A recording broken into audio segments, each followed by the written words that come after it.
by Dr. Pamela Jarrett. Dr. Jarrett is a geriatrician from Horizon Health Network, St. John, New Brunswick, and Associate Professor of Medicine at Dalhousie University. She is a graduate of Dalhousie Medical School and has been practicing geriatric medicine since 1994. She has been involved with clinical care, administration, teaching, and clinical research throughout her career. She was clinical department head of geriatric medicine from 1999 to 2010 and medical consultant for seniors and home care with the Department of Health in New Brunswick from 2015 to 2020. She has chaired and been a member of many local, provincial, and national committees. She was awarded a clinical research scholarship from the New Brunswick Health Research Foundation in 2021 and is currently the co-principal investigator for NB-PALM, in addition to being involved as an investigator for other research grants funded by the Healthy Seniors Pilot Projects grants for New Brunswick.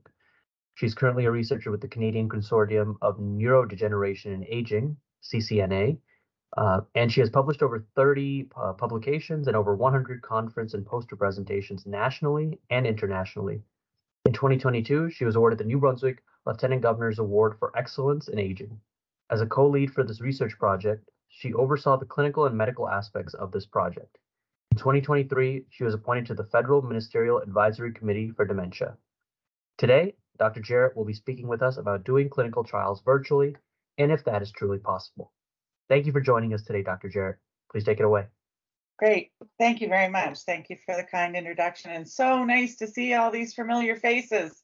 Happy New Year, everybody. Dr. Chris McGibbon, I think if he's still on, is joined as well. He's a co-principal investigator at UNB. This NB-PALM is a collaborative grant, but it's held out of UNB Fredericton. And I'm really going to focus on that today. And Stella kindly asked me to come and present this as a bit of a dry run for a presentation in March, which is a webinar with, I can't remember the name of the group, Stella. So I welcome any feedback. You guys know what you need to know. I've tried to tailor this to what I think you want to hear and what I think you want to know, but please let me know. And if we run out of time, please send me any feedback by email or contact me. So I'm going to share my screen. This is always the first challenge. Let's see here.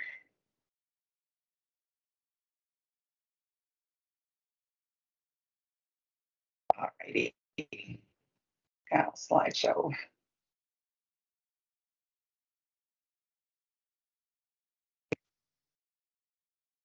All righty.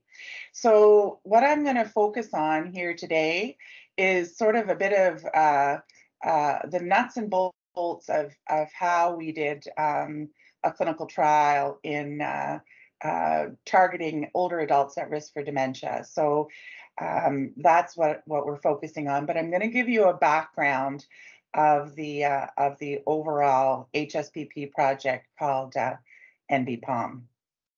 Page down. Oh, I guess I need to go. Why can't I find the?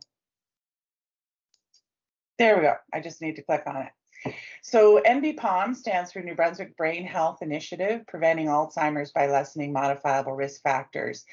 And this is a Healthy Seniors pilot project. It was funded by them with PHAC, the Public Health Agency of Canada. And it was a large consortium of collaborators. But the one thing that we're most proud of is that we were able to collaborate with both of our regional health authorities and 4 of our universities. And our research team reflects that diversity and collaboration. And it was done with national and international collaborators through CCNA. If you want more information, the NB-PALM website has a lot more information on it and is updated regularly, thanks to Sam Keneal. Thank you, Sam. So what NB-PALM was all about was it was bilingual, multi-institutional, and the broad goal of this project was to build capacity for a remote platform to deliver brain health support to older at-risk older adults to reduce the risk of them developing dementia. And to just finally point out who they are, it is people 60 years of age and older who have 2 or more risk factors. And most of the risk factors are cardiovascular risk factors, but also low physical activity, family history of dementia, poor sleep, poor nutrition.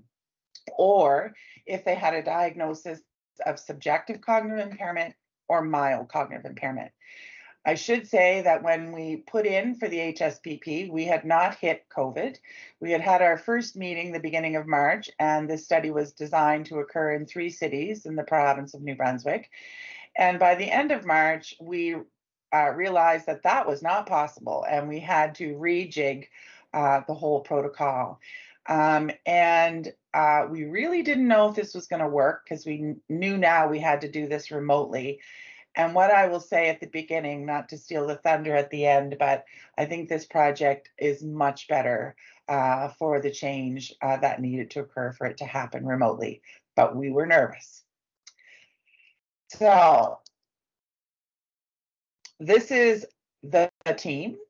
It's a very broad team. And what you're not seeing here is you're not seeing about 20 plus research assistants who worked which were kinesiologists who did the interventions with our participants in one of the studies. And what you're also not seeing is I think we've had about 6 to 8 students and research assistants hired on contract to assist with this work as well. But this is the main team, so a big team. So what's the big broad challenge we were trying to tackle? Dementia is increasing. The fastest growing population in Canada are those 85 and older, and 1 in 3 people over the age of 85 will have dementia. Big numbers. The good news is that there are modifiable risk factors that we think if you can target those modifiable risk factors like physical inactivity, cognitive training, better eating, better sleeping, that you may be able to slow down the time to diagnosis for dementia, or very optimistically prevent dementia from occurring in at-risk adults. We wanted to be able to reach the entire population and to deliver the program in both official languages. Here's some of the challenges. Are older adults interested in a program like this? Will they stay motivated to complete the program? And can technology help deliver a program?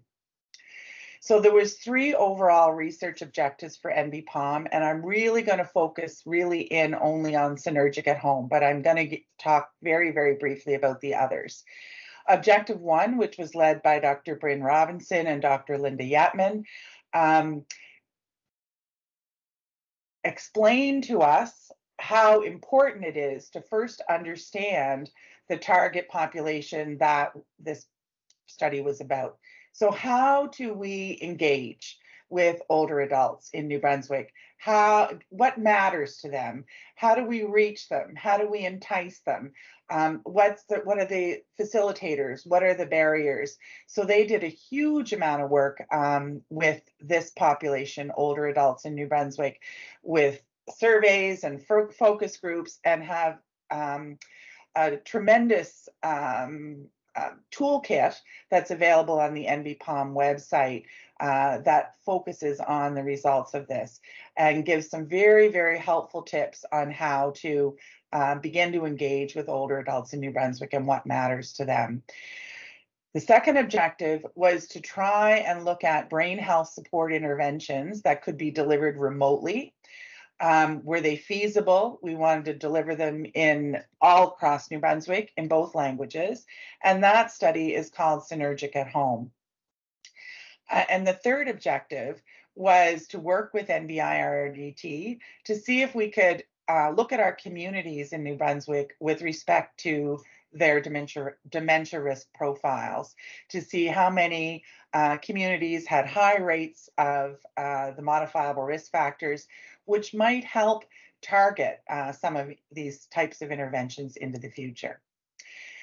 I'm just going to go through these very quickly for you, but this is just a little bit of a taste of what NBIRDT was able to produce in terms of modifiable risk factors in midlife. And what you can see here, and you can't see it by community, but you can see the dots, and they're representing health regions, but then the communities within health regions. But you can see that hypertension, obesity is common, heavy drinking a little less common than we had thought.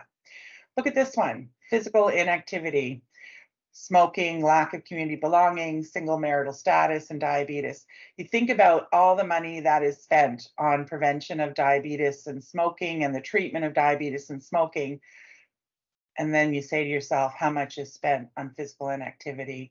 And that's a huge risk factor. So just to get you a flavor of this, this is still work that's ongoing.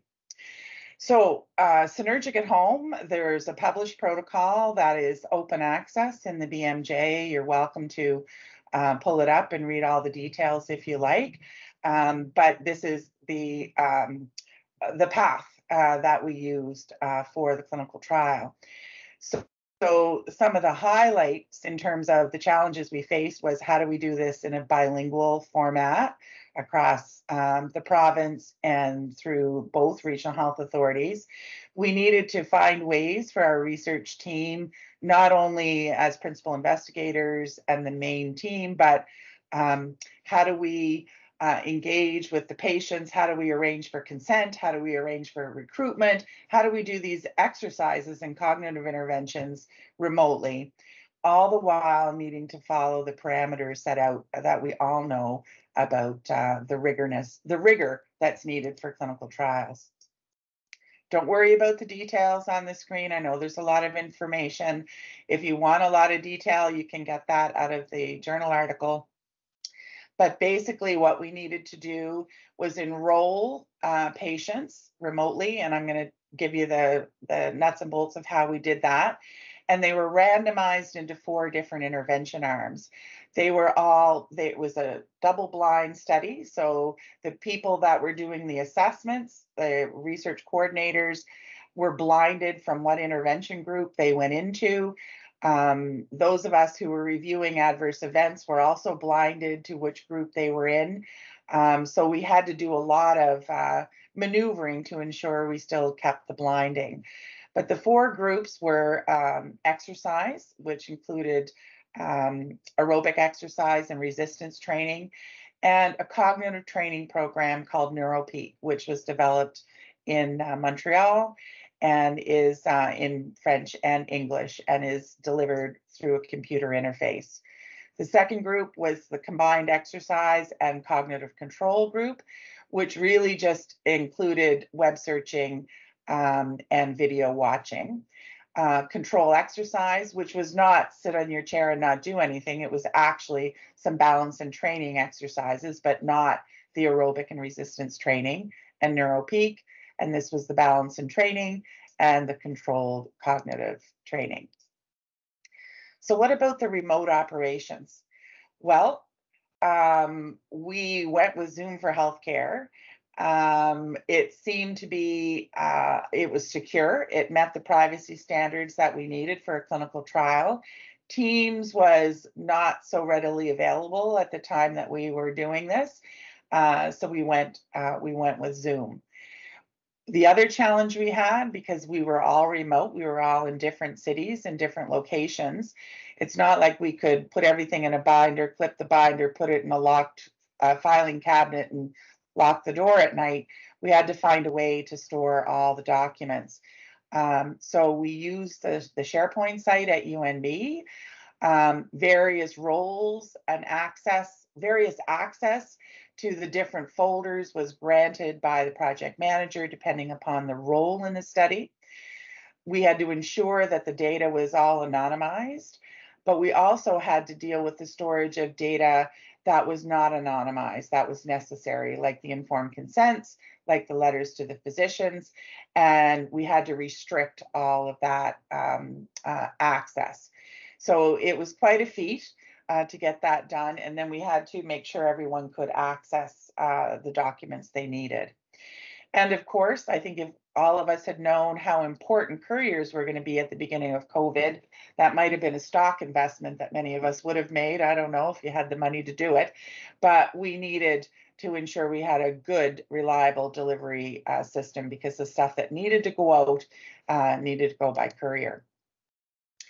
The Research Ethics Board submissions. We needed to identify one lead and then all work on the different parts of it to go back to the lead so it could all be organized and synchronized. So Andy was our lead, Andy Sexton out of UNB, and we had to prepare all the REB submissions one at a time. And so we went with Horizon first.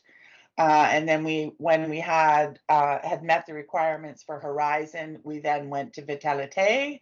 If there were changes that Vitalité needed, then we had to go back to Horizon.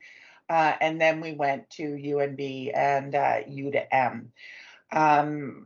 It was cumbersome. There's many processes that are common between the REBs, but there's many processes that are not common.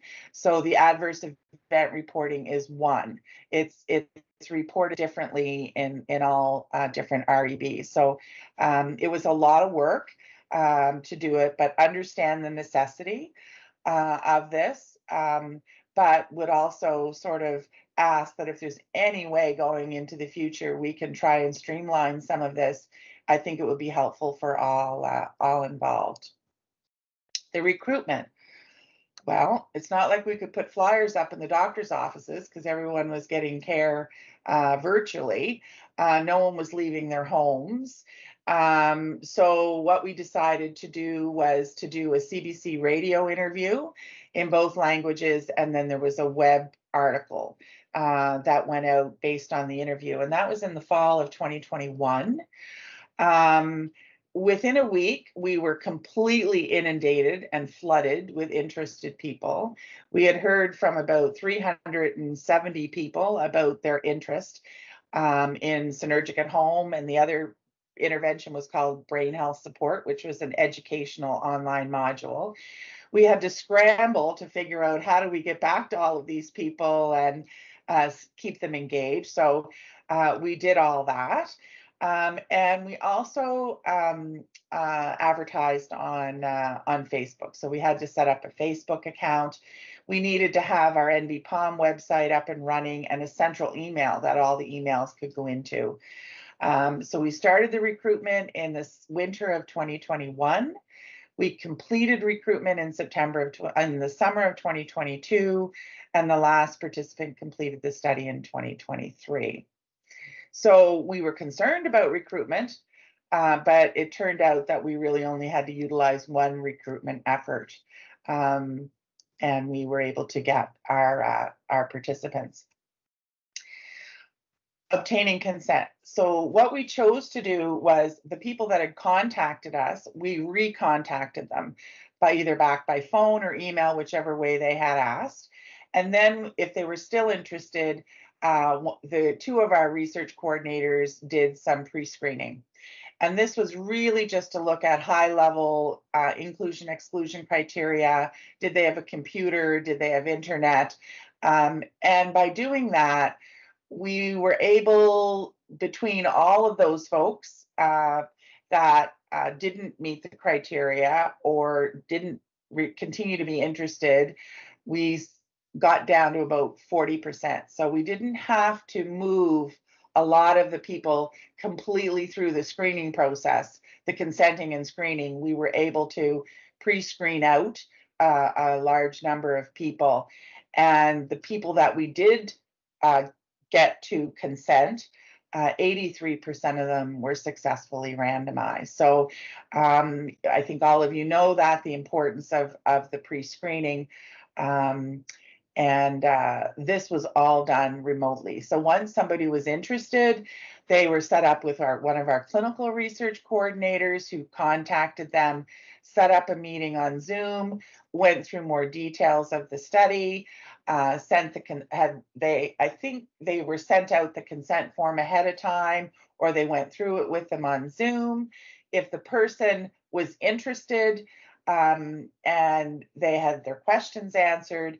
Then the participant would sign the consent form while on Zoom with the research coordinator, mail the paper copy back, and the research coordinator would sign it once it was received back. But they could begin doing the study interventions with the eligibility criteria and so on. We struggled a lot with how to work through all this, and Jacqueline was invaluable in helping us because it was new ground for us. In the brain health support program, the consent was actually an e-consent. So the person was able to do it electronically, and those files are stored at the central site with CCNA. I'm not going to go into any details on this, but just to show you the study timeline, it was a 13-month duration. We had to stagger clinical screening, activity screening, case conferences with physicians. Monitoring was done with sleep and activity with actigraphy. Then we had to do another baseline visit. Then they were randomized. Then they went through 16 weeks of intervention. Then they went through the follow-up clinical and activity assessments, more sleep and activity monitoring, and then this was repeated at month 10. So after 6 months of no intervention. So the participant burden is about 120 hours in total for their participation in the study. Again, this is just the table of all the different assessments that were done. I'm happy to speak to any of them, but what I would say to you is what needed to happen, because this was being done remotely, particularly for the cognitive tests, we needed to make sure that these were valid tests in a remote environment. We had to drop some, we had to change some, and we had to get separate licenses for these tests to be done. We had to make sure that the gait and mobility assessments could be done remotely by the research coordinator with the participant with a computer in their home. There was a study done that Chris led with some of the students to see whether or not one of the tests in particular was valid remotely as in person, and the results were positive. There was a lot of questionnaires that went out. Some were mailed, some were done with the participant on the phone. So the screening assessments, eligibility criteria, I talked about the cognitive testing that needed to be adapted, the medical history, and all the functional questionnaires. Those screening visits for the research coordinator would be an hour or an hour and a half. The research coordinators would schedule them with the participant at their convenience. Sometimes it was the evening, sometimes it was during the day. So a lot of flexibility, a lot of cooperation with the participants and the research coordinators. And those of you who are research coordinators, you know, when you spend an hour and a half on Zoom with somebody or in an office, you develop quite a relationship. And what I would say to you is it was the relationship that the research coordinators developed with these participants, as well as the research assistants who did the interventions, and I'll talk about that in a minute, that kept the participants coming back. They thoroughly enjoyed that interaction. And those of you who are involved in clinical trials in person know that that very much is what happens in a clinical environment as well. So after the assessments were done, the baseline assessment, then there was a clinical case conference with the study physician, who was not me. It was a different physician because I needed to remain blinded. And the research coordinator would go through all of the information that they had gathered during the screening visit with the study physician to make sure they were eligible, to make sure medically they were stable, to decide what cognitive diagnosis they had.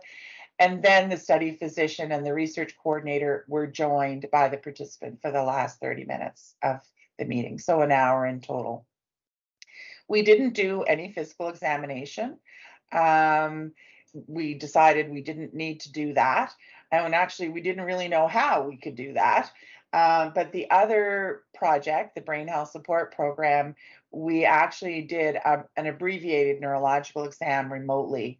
And that exam, neurological exam, was based on recommendations by the American Neurological Association on how to adapt the neurological exam for it to be done remotely. So it did provide most of the information that we needed. And then whether they were eligible or not was decided at this clinical case conference, and then a letter was sent to the primary care provider. The baseline assessments included more cognitive testing, a physical assessment done, like the activity assessment that was done, and then they were randomized.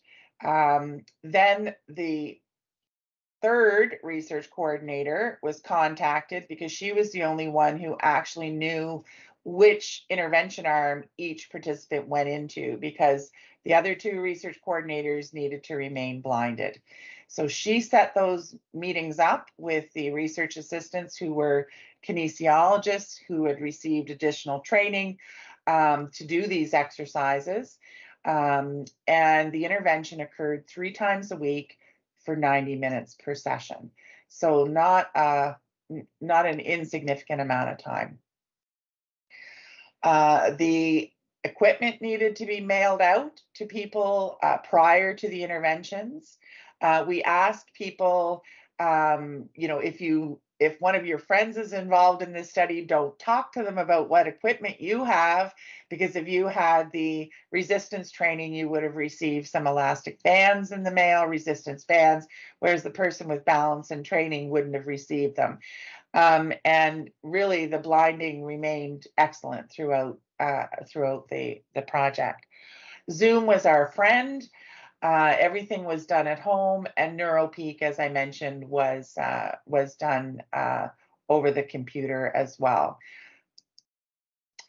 Adverse events. I know as research coordinators and as principal investigators, we're always on guard for adverse events.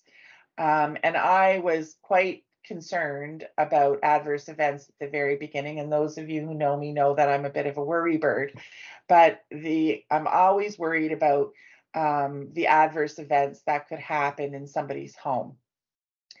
These folks were not your, marathon runners. These were not highly fit individuals. These folks were, 60 and up, many of them with coexisting comorbidities. And we needed to monitor all of the AEs. And it was a real challenge to try and figure out how do we do this and how do we do it effectively and maintain the blinding. But basically what happened is when the research assistant met with each participant during the interventions, they would ask, has there been any change, any new medical events or change in your health? And we collected everything. We ended up with 88 unique adverse events during the study.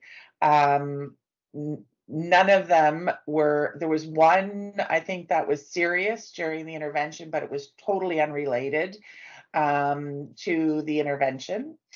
Most of them were mild, and most of them were unrelated to the intervention. But we quickly learned that the research assistant would send the form that we had developed to myself as the study physician who was one of the PIs, and to a research manager and to the research coordinator with the details of what happened.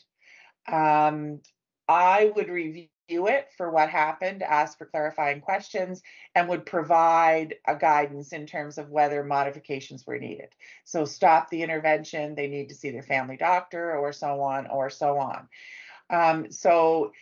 And each time there was a new update, we would add more sections to the form. So some of the forms for the AEs had, 8 and 10 separate entries during the time before the AE resolved. Then once the AE was resolved, I would complete the section about its relatedness to the intervention, And we followed the guidelines that are recommended for adverse event reporting. So this is what these sheets look like. We developed a standardized operating procedure and how to name the files, and it worked very, very well. But it was a lot. It was a lot of work, but worth it. At month 4 and 12, we redid all those assessments. We redid both the cognitive testing and the activity assessments.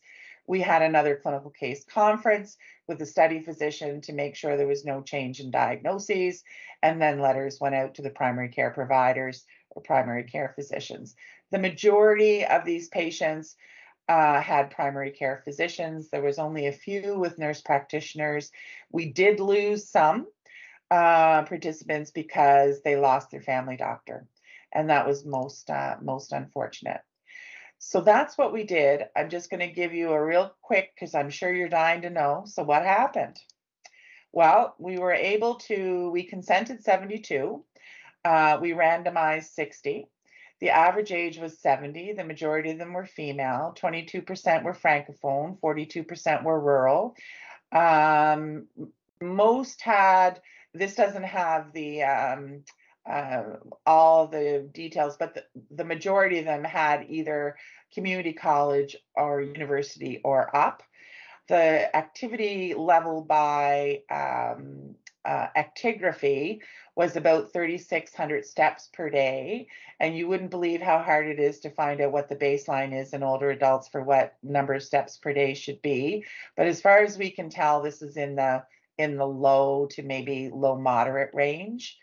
Most folks had 4.5 risk factors. The most common risk factors were poor sleep, physical inactivity, poor diet, and a first-degree relative with dementia. The other risk factors were diabetes, hypertension, heart disease, and you can see those were not the most common risk factors. It was these risk factors. So what happened? We had over 80% adherence in the intervention arms for both cognitive and exercise interventions. Pretty impressive for a remote intervention, and pretty impressive for an exercise intervention.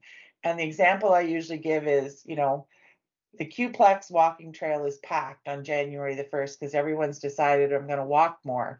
And then by the 15th of January, there's no one there. And that's human nature. But we were able to keep these folks engaged and interested. And in fact, most of them said when it was over, can't we keep doing this? We had some withdraw. Adverse events, there was no serious adverse events related to the intervention. Any of the adverse events, whether they were related or unrelated, we could safely manage through modifications to the physical interventions. So I was very pleased. The satisfaction was people, despite the big time commitment, were satisfied with that. They really liked the positive human interactions. And surprisingly, they really enjoyed the technology part. I really didn't think that was going to happen, but they did. And it didn't seem to be a barrier. We collected a lot of information about protocol deviations, and really, there was not a lot of technology related protocol deviations. What did participants say? Participants, you can sort of see, fantastic. It's too bad that it couldn't be organized as an ongoing for more isolated seniors, especially, or maybe not just seniors. I think it would help a lot. I have brightness and life in my life now that I didn't have before. The ability to walk, I can walk more. Noticed a big difference in my flexibility, everything, just my capabilities, I would say. They were they enjoyed the virtual experience. And people actually said, if I hadn't been virtual, I wouldn't have been able to enroll. The other thing I didn't show you, but I could have, is the map of where everyone came from. And of course, we had some in the major cities, but we had people from all corners of our province. So the key findings are, older adults who are at risk for dementia are really interested. They're really interested in learning about brain health. They struggle with what does brain health mean? So we need to educate more and more about brain health. And just at the same time, if you're watching television at night, you'll see that the government of Canada has been putting out a lot of ads for brain health, about exercising and diet and so on. I've noticed them in the evenings watching TV, and that's part of the Public Health Agency of Canada strategy to increase the awareness of brain health and the things we can do to the Canadian population. Remote delivery of this program is possible. It worked with Zoom. It was simple. The research coordinators could troubleshoot the problems that people had the majority of the time. We didn't have to employ a help desk, thank heavens. The research coordinators were able to help with that, but it really wasn't that cumbersome. We were able to send out the stuff for the actigraphy and the sleep studies and all that stuff and blood pressure cuffs with limited challenges. Interesting, some of our very rural communities, the couriers don't actually deliver to the door, or they don't pick up at the door. The participants had to drive somewhere to pick it up and drive somewhere to drop it off. But that was, they're used to that, but that was in the very rural areas. Very high adherence, satisfaction, and folks wanted more. So what we learned, this is probably all repetitive at this point, but what I would say in addition to this is we were fortunate to work with an amazing research team from all of the institutions, all of us with different backgrounds. Dr. McGibbon's an engineer, biomedical engineer. I'm a physician. We had psychologists, we had nurses, we had physiotherapists, we had students, we had kinesiologists, we had dietitians, and we all learned from one another. And I think the biggest, as Chris would say, the secret sauce was that we were all trying to find the solutions that would help make it work. And I think that in the end, the project is much better. And it needed the diverse groups of folks, and the results and the strength of the team is stronger than the sum of the parts. So, and it was a lot of fun. And as we reflect back, and all of you would too, this was right in the middle of COVID. You know, we had to design it in very quickly in 2020, started in the fall of 2021, kept recruiting till 2022, and life was challenging for everyone on the planet. And I think all of us would say that we're involved in the research team that it was a bit of a bright light through the week when we had to get together each week on Zoom to kind of figure out where we were and what we were doing. So thanks to everybody. And I think, you know, as Chris would say, if we were to do this totally remotely now, would we get as much uptake? And that was because everyone was locked down. Everyone was isolating in their homes. So it would be interesting to see. There's definitely people who would prefer to do this in their own home, but there's also room here for it to become more of a hybrid, where there could be an option to do it at home, an option to do it in a gym, in a group, one-on-one. There's all kinds of options. So we're hoping to be able to spread and scale this program, public-private partnerships. We're hoping that the program would need some enhancements to it, but we're hoping it has an impact on the diagnosis of dementia and dementia prevention. But you can also see this is not just about dementia. This is also about management of other chronic diseases, because the interventions are similar for cardiovascular disease and diabetes, maybe have an impact on social isolation. If you look at the feedback from some of the older adults, this was a big part of their week. And overall to contribute to aging well. So I'm going to leave it at that. I'll stop sharing now. Okay. So any questions, thoughts? It was excellent work, and thank you so much for sharing it with us. We're about to start something quite similar for physical interventions during surgical wait times for spine patients. And some of the lessons you've learned, I'm definitely going to be taking, and I'll be reading that paper. And it was really informative for us moving forward in that project too. So thank you. You're welcome. You're welcome. And that's the purpose of today, really, was to just try and give you some very practical, helpful hints, right, of the processes we went through, because there's no point in reinventing the wheel. But if you can invent a better wheel, do let us know what that better wheel looks like. Yeah. Is it what you needed to hear, what you wanted to hear? Was it in a way that was understandable and meaningful? Yeah, very much so. For me, anyway. It was outlined it very well. Will I dig deeper for a few things? Probably, but it was definitely enough of an overview and highlight that it points you in the right direction, and we get to learn about excellent research that's occurring even outside of how it impacts me, and for the community. But yeah, I thought it was wonderful. Okay, great, thanks. Yeah, I just wanted to add, Dr. Jarrett, that thank you so much for sharing this, your work and your team's work. And we've always known, obviously, that, MBPOM and your research teams are really well involved in, doing a lot of amazing works. And I think this is just fascinating project that involves so many different professionals and different institutions across the province, and just fantastic work that's done during COVID time. So, I think more people need to know more about this research. Really, I'm just really fascinated by it all. Thank you so much. Thank you. And I will say, and I know I said it during this, but a big hats off to Jacqueline and all of you in research services, and Stella as well. I mean, you guys were our go-to. I'm sure you kind of cringed at the end of it. Oh no, another email from Pam, another email from Carla. But just trying, because we needed the advice and the guidance of how to stay on board. So Bryn, did you want to comment? Did you want to add anything to that, or did you have any, like, from the engagement point of view? I know that wasn't the focus of today, but do you have anything you want to add?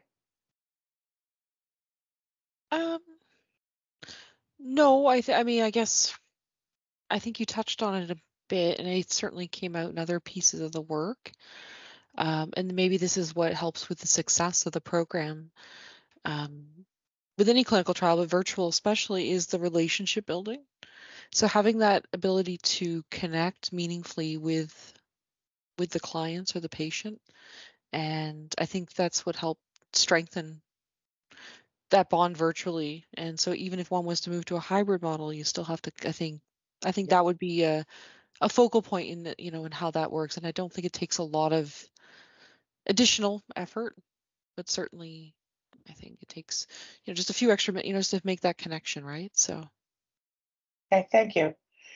Jacqueline, I see your hand, and I saw some comments in the chat. I'm got like overload here. Jacqueline. I just wanted to say it's a great demonstration on how we can do things remotely, and how, you had to, pivot was a word throughout the pandemic that was so popular. I hate the word, but I can't think of another one right now, but it's true. So, going forward to try to help us for planning for, having different platforms for accessibility to our research community, that we don't need to do things in person, that we can do it, this way, but we need proper platforms to help to support us in doing that.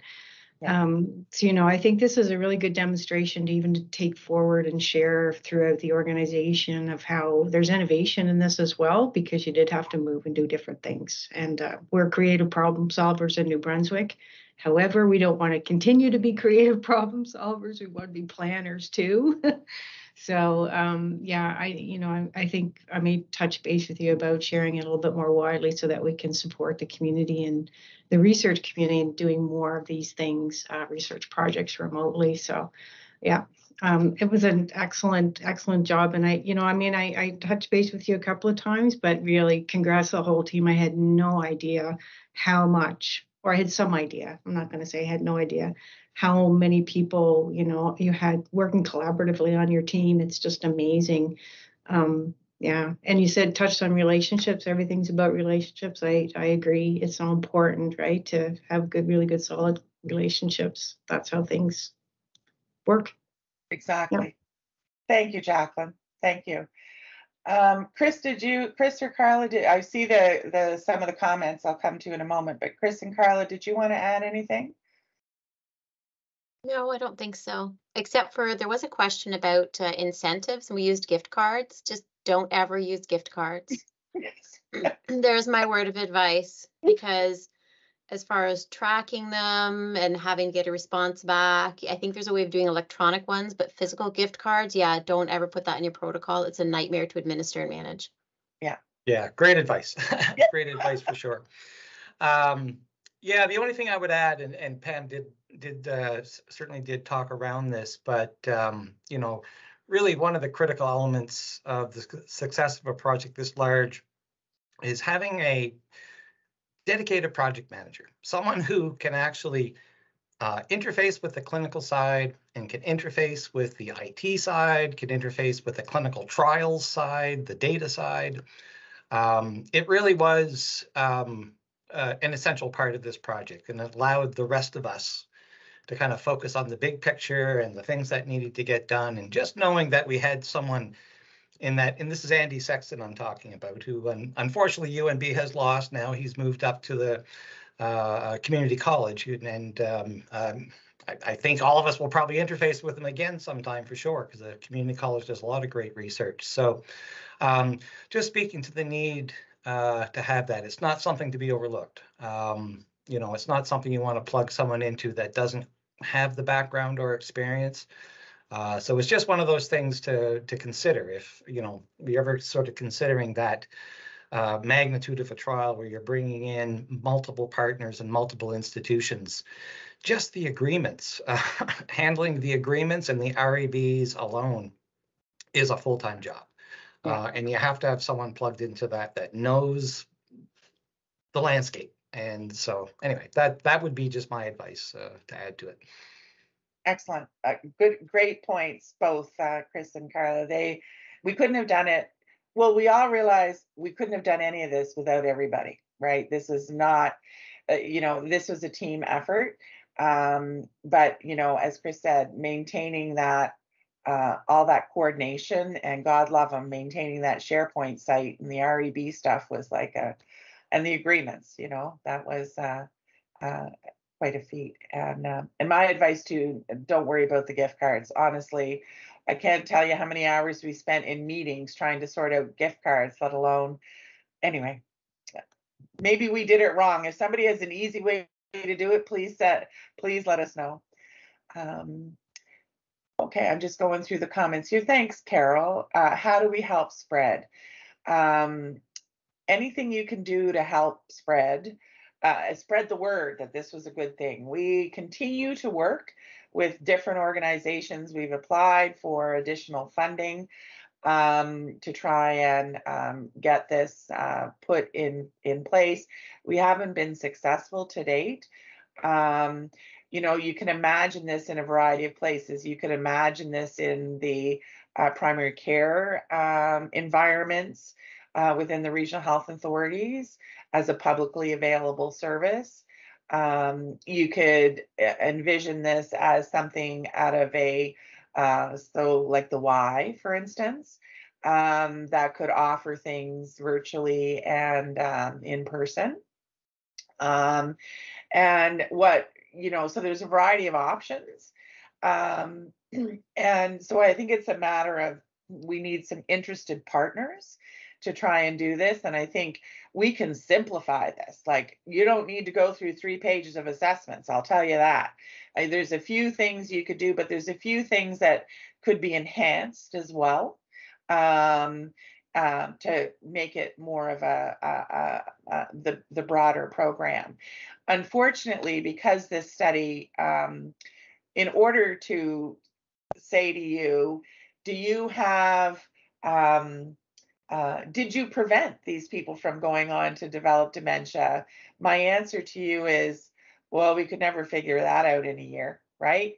And we didn't have the numbers. You'd need thousands of people with long-term follow-up in order to answer that question. But what we can say is they liked it, they stayed, they felt it benefited them. We're still analyzing a lot of the data, but it was safe. And probably, but I don't know, we didn't see decline, right, in that period of time. So, everything's positive, but we don't have a definitive answer that, oh, absolutely, none of them went on and developed dementia in 6 months, right? Of course they didn't, because you don't get that in 6 months, right? So, all right, I think I'm seeing another hand, or maybe not. No, that's me, Pam. Okay. I want to add more, or I want to ask you a question, I guess. Sure. As a research community, do you think we'll ever, and this is probably not a fair question, but I'm going to ask it anyhow. Do you think we'll ever see another opportunity like HSPP for New Brunswick specific research funding? Do you think we can lobby? I don't know if lobby's the right word. How do we make this happen now? Because what I'm hearing is there are all kinds of things that you think are next steps, and I'm at the point where I have all kinds of next steps I want to do as well. And how do we move this great research forward? So I'm just spitballing, Carol, because I have no information, but just reading the tea leaves. Do I think that during our working career, PHAC is ever going to send $75 million to New Brunswick to do something like this again? I think I'm pretty safe in saying no, I don't think so. But I think what it achieved was it achieved a few things. It gave some money to the province. It built capacity. It showed us that as researchers and clinicians and whoever, we can come to the table and do these projects that are meaningful to people, okay? Hopefully it will have built collaborations with researchers, clinicians, the RHAs, universities, so that when grants become available in the future, we can team up together and go for it. And we've got experience behind us because we had these opportunities. We've trained people. We trained over 20 kinesiologists, the processes of research processes. We trained 6 research coordinators who are now very familiar with research processes. One of the hardest things that's had to happen for all of us as a team is letting these folks go.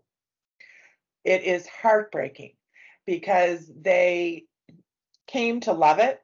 They came to love the work. They came to love working in this environment, and they're good at it. And we lost them. And will we recover them? We would need money soon in order to recover them because they're going to move on. And that's the unfortunate part. And I think everyone in HSPP will tell you that.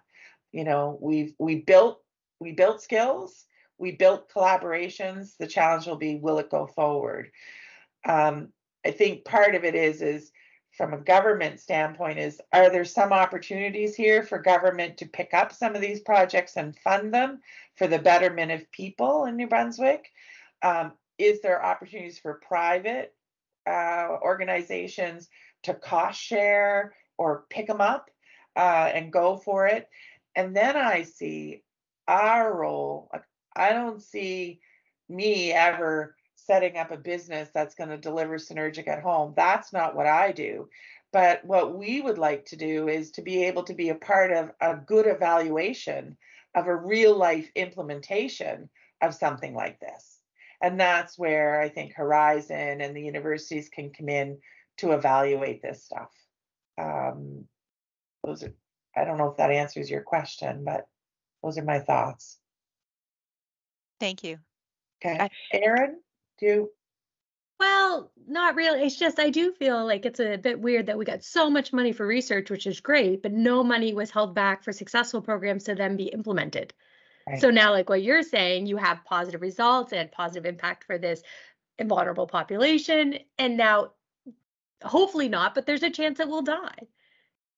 And Yeah. because there was no held back for support. And I'm sure you know, because you're involved with everyone, but sometimes researchers don't know. If you are looking for funding for implementation or partnership, the foundation has been amazing with us for research initiatives and piloting things and helping partner with the community. So I'm sure in your position you already know that, but in case you hadn't utilized the foundation in that way before, I would recommend it. That's great advice. Thank you. And I see Stephanie there, and Stephanie was absolutely amazing in getting us all connected with Vitalité and helping to build those relationships and those processes. I just saw your name in the and I have to single you out, Stephanie, and thank you for that. We miss you dearly. You haven't heard the end of us because we'll be sending out reviews for manuscripts and things like that. But really, thank you, Elsie. It was lovely. Thank you, Pam. Yeah. It was an amazing experience. And as you said, I don't know if you hear me. Do you hear me well? Yes. Yeah. As you said, like everything was true. From the building of the team, building of the project, funding and all that stuff. For me, the project not only is a success because of the participants and everything you've been proven, but the whole, how it worked, the whole building this all together was an amazing experience. And I'm very proud to have been part of it. So thank you. Thank you. You were a big part of it. And we did build it all together. We really did. I'm sure the research coordinators who we brought on early on, where we didn't have a protocol yet, are going, what am I doing in these meetings? Like, I don't know what they're talking about. But they needed to be there to see how it was all going to work, right? So thank you. It was a great opportunity. And Carol, I'd love to have the opportunity again. Sam's comment, being aware of our own preconceptions about older adults was something we had to be very cognizant of. Absolutely. I learned a lot about the softer side of science in all of this. I'm a numbers girl. I'm pretty in tune with people and feelings, but I'm a numbers girl and I'm a scientist. So I easily can forget about that other stuff, and you have to keep it up front and center, because that's the stuff that makes or breaks the project, right? Well, thank you. Yeah. Well, I will be connecting with you again, Dr. Jarrett, because we do have another upcoming presentation that you'll be sharing your works through Research Connect. I think that was scheduled for March 5th. So, yes, but I'll remind you with the email and everything too. So, thank you so much for you have that, probably have that in your calendar already. But yeah. But as far as this, like the presentation that I just gave is fine for Research Connect. Of course, yes. Thank you so much for your time today. And we're just coming to 1 p.m. So thank you everyone for joining, and we'll connect again next time. Thank you so much, Dr. Jarrett.